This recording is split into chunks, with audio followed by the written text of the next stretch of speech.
How y'all doing? Clickborough Sam. Already know I'm going in.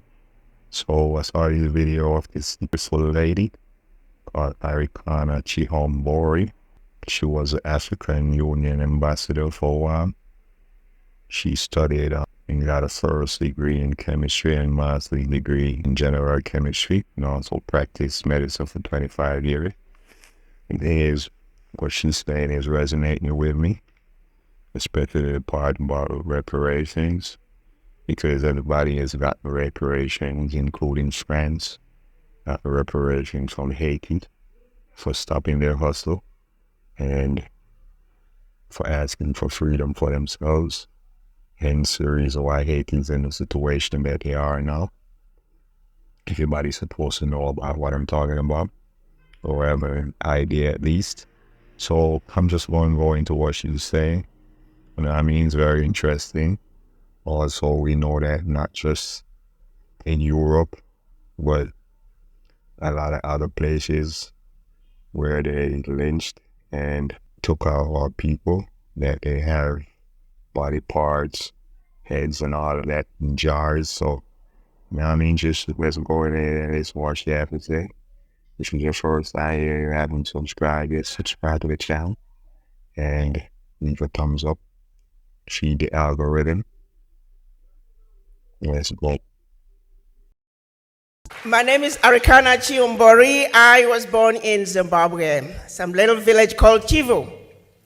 Came to this country to go to college on the first degree in general chemistry and a master's in organic chemistry, went on to medical school. Then did a residency in general surgery and family medicine, practiced medicine for 25 years until one night.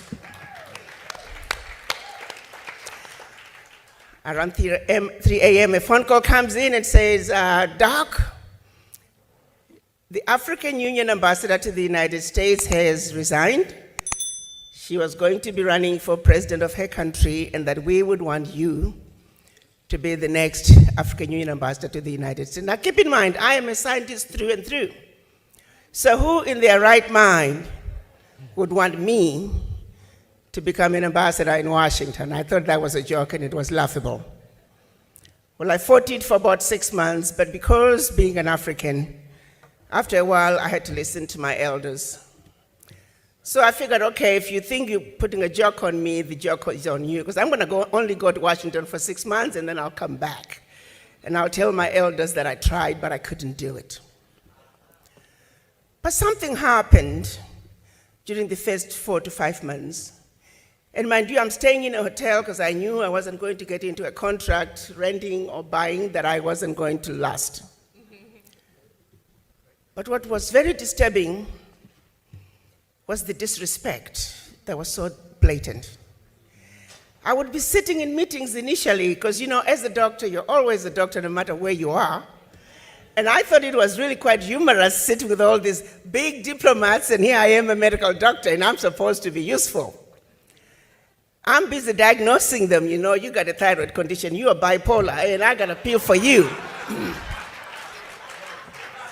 I'm not really paying attention to the deliberations, because I don't think politicians accomplish much anyway. So it was more important to diagnose them, their medical conditions. But every now and then somebody will say something and I'm like, wait just a minute, did they just say that? You know? And one particular event, there was a whole team of African ministers, and one particular leader of a particular department in Washington started raising their voice and screaming and yelling at them. You Africans, you will never speak with one voice. This document over here is going to be a piece of paper 20 years from now. I said, okay. So we got all the ministers here. Somebody say something. It wasn't my show. I was like third. You know how you sit, you got your team leader, and then according to rank, I was number 3. So clearly I wasn't supposed to speak. I waited for those who were supposed to speak. They did not.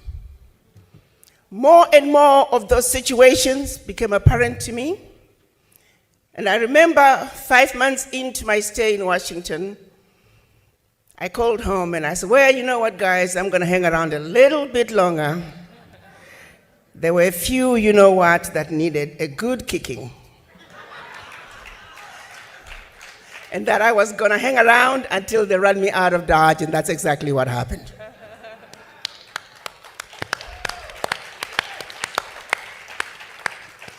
The disrespect is not just for the Africans on the continent. The disrespect is for black people around the world. The abuse is not just for Africans on the continent. The abuse is for black people wherever you find us. I'm going to share with you some basic facts. You see, our story is a simple one. Our story is of truth and facts, which are two constants that do not change. And all we need to do is give the world an overdose of our truth and insist on it.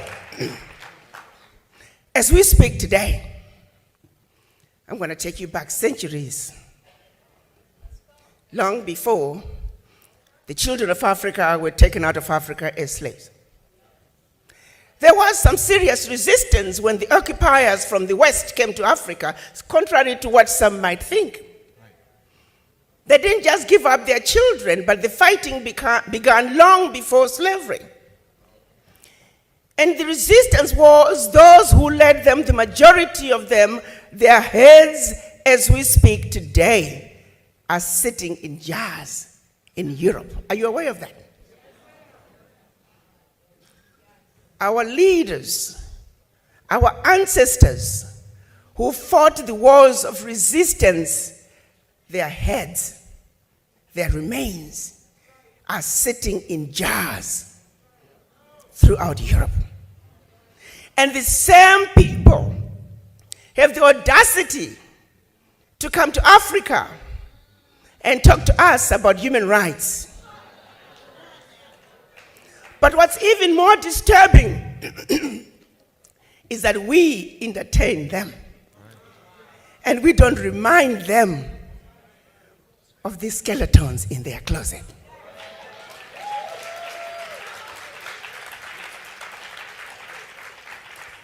As we speak today, the priceless artifacts that they stole from all over Africa are sitting in their museums throughout Europe. And when you and I, when we visit Europe, we pay to see what belongs to us. Evidence of theft, evidence of murder on display in plain sight. As we speak today, black people are listed as 3/5 of a human being in the US Constitution. As we speak today, the redlining continues. As we speak today, African countries are being made to pay ridiculous interest rates on loans that they should not be paying for. Correct. As we speak today, reparations are due.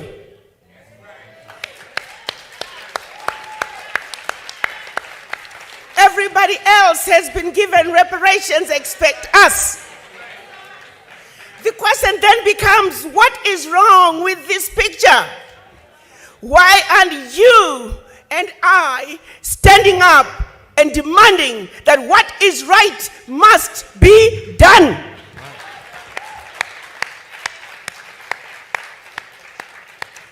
I can tell you why. Because no other race would stand for a minute what is being done to us.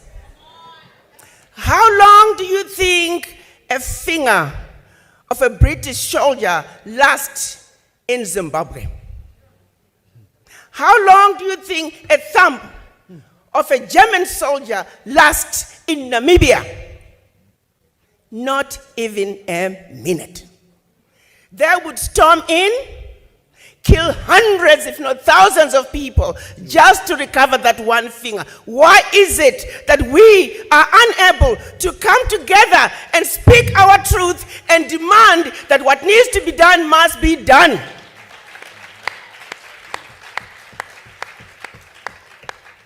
It's because they defeated us where it matters the most, which is the mind.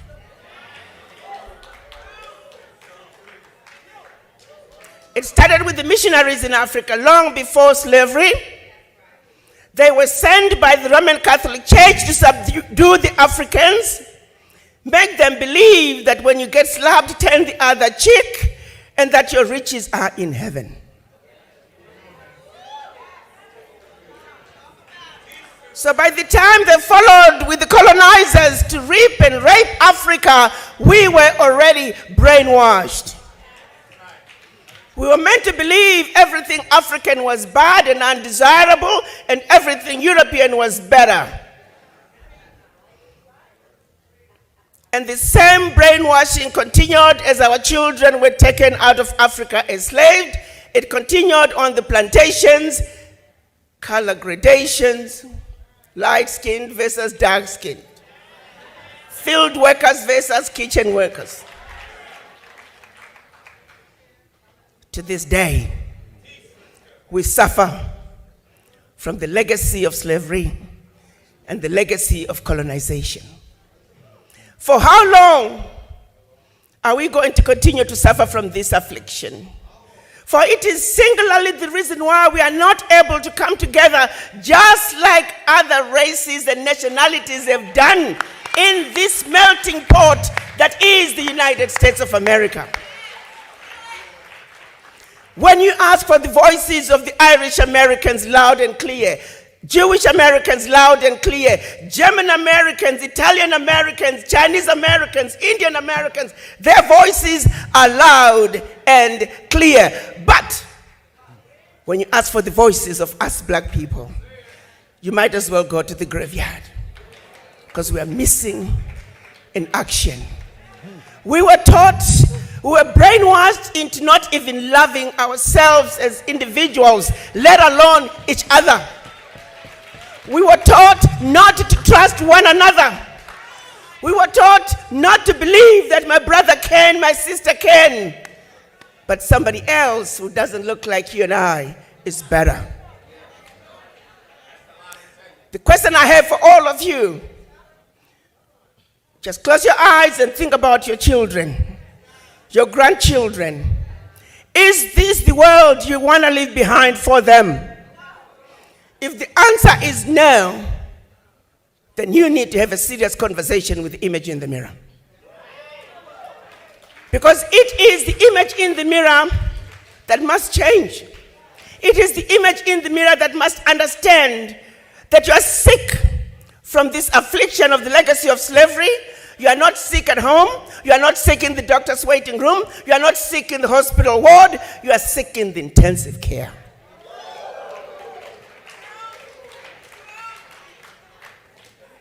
How long are we going to continue to support other people's agendas? Those who stood up to fight during the civil rights movement, during the Pan-African days in Africa, civil rights in the United States, they were all silenced. We are emerging out of a period of 20 to 30 years where just nothing is going on. We are all fast asleep. When are we going to wake up? Reverend Al Sharpton is saying, the time to wake up is now.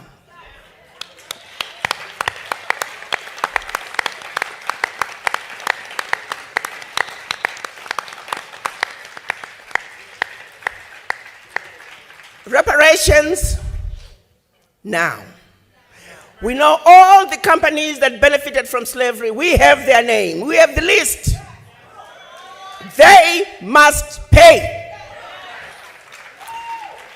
As we speak, many have pledged their contributions. Guess what's going to happen, my brothers and sisters? Because we are not organized, we will never realize those funds. And they will hide behind, oh, they're disorganized. They don't know what they're doing. I am now going to be asking Reverend Al Sharpton to lead us as we demand those reparations. We need to register a global Pan-African fund that can make sure that we have development in black communities where it belongs. Those funds must be organized. Those funds must be paid for. Reparations for black people now.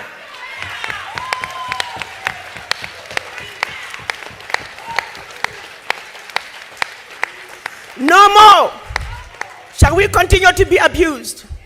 No more shall they continue to exploit our Africa. What is in Africa is our birthright, and we are going home to take it.